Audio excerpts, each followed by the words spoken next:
नमस्कार। मैं डॉक्टर जवाहरलाल गिरी आप लोगों के समक्ष आज एक नया विषय लेके आया हूँ। विषय का नाम है तेल। आप सभी तेल से अवगत होंगे। खाने का तेल उत्तर भारत में सरसों मुख्य रूप से उपयोग में लाया जाता है। वहीं पे जब हम गुजरात जाते हैं तो वहाँ के लोग फली के तेल को प्राथमिकता देते हैं। केरला में या दक्षिण में नारियल का तेल और महाराष्ट्र में सोयाबीन का तेल। विभिन्न राज्यों में विभिन्न प्रकार के तेलों का भोजन में उपयोग होता है। इस तेल में खाने के अलावा दूसरा उपयोग बदन में लगाने के लिए भी किया जाता है। कुछ तेल ऐसे हैं जिनका उपयोग दवा के रूप में किया जाता है। इसे खाने के रूप में प्रयोग नहीं किया जा सकता है। तेलों में अरंडी का तेल, तिल का तेल, इसके अलावा अखरोट, आलमंड, उसका तेल, ये सारे तेल हम भोजन नहीं, बदन में लगाने नहीं, बल्कि रोग के निदान के लिए उपयोग करते हैं। अब सवाल है कि इन तेलों से रोगों का निदान कैसे होगा। आप सबको मालूम होगा कि पेट के सेंटर में, पेट के केंद्र में नाभि होता है और वो नाभि हमारे 72,000 नाड़ियों से जुड़ा होता है।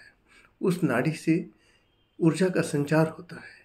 ये माँ, गर्भवती माताएं और बच्चों के बीच में एक कनेक्शन का काम करता है। बच्चा इसी के थ्रू अपना भोजन प्राप्त करता है।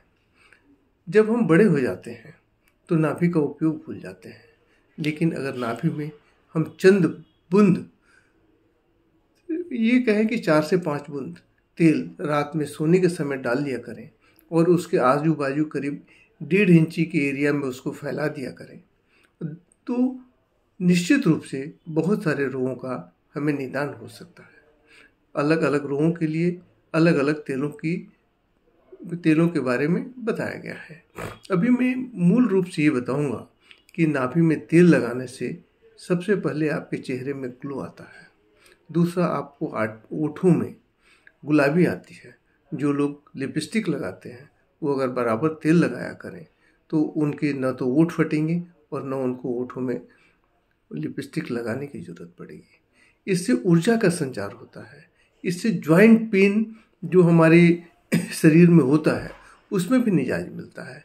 ये हमारे मेटाबॉलिज्म को ठीक करता है। इतना ही नहीं, अगर किसी को एसिडिटी की प्रॉब्लम है तो उसमें भी उसे बहुत ज़्यादा फायदा होता है। इन सारी चीज़ों के अलावा इसके इतने लाभ हैं जिसको गिनाते गिनाते हम थक जाएंगे, लेकिन उसके लाभ संपूर्ण रूप से हम आपको गिना नहीं पाएंगे। ये मानसिक परेशानियों को दूर करता है। अगर कोई भी आदमी मानसिक परेशानी से जूझ रहा है तो और अपने नाभि में ये तेल लगाता है तो उसकी मानसिक परेशानियां दूर होती है। अगर पेट में दर्द है तो पेट का दर्द इससे दूर होता है। मन इससे शांत रहता है। इतना ही नहीं, अगर महिलाओं को पीरियड के समय में दर्द होता है और वो तेल का उपयोग करती हैं तो उससे उसके दर्द में भी निजात मिलता है। ये हड्डियों को मजबूत करता है। यूरिक एसिड को बॉडी में संतुलित करता है। अगर किसी को कील मुहासे हैं तो वो कील मुहासों को भी दूर करता है। अगर चेहरे पे काले धब्बे आ गए और नियमित रूप से अगर तेल का प्रयोग किया जाए तो उससे वो काले धब्बे भी घटते हैं। अगर किसी को गैस की समस्या है तो ये तेल गैस की समस्याओं से भी निजात दिलाता है। हमारी त्वचा को चमकीला बनाता है, हमारी त्वचा को मुलायम बनाता है और यही कारण है कि छोटे बच्चे को हमारे यहाँ नियमित रूप से तेल लगाया जाता है और उससे बच्चे को बहुत ज़्यादा ताकत मिलती है। उसके चेहरे मुलायम होते हैं, उसके त्वचाएं मुलायम होती हैं और वो हर तरह की बीमारियों से भी बचा रहता है। अब सवाल है कि कौन सा तेल किस रोग के लिए इस्तेमाल किया जाए।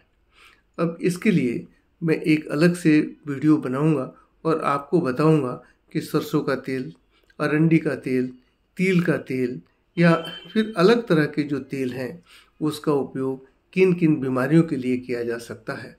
और इसके लिए आप नेक्स्ट जो हमारा एपिसोड आ रहा उसको देखिए। इस एपिसोड को आप सब्सक्राइब कीजिए, लाइक कीजिए, और आपको अगर कोई प्रॉब्लम हो तो आप 9422145568 पे संपर्क कीजिए। अगर आप इसे सब्सक्राइब करते हैं तो नियमित रूप से इसका लिंक आपको मिलता रहेगा और आप अपने को स्वस्थ रख पाएंगे। नमस्कार।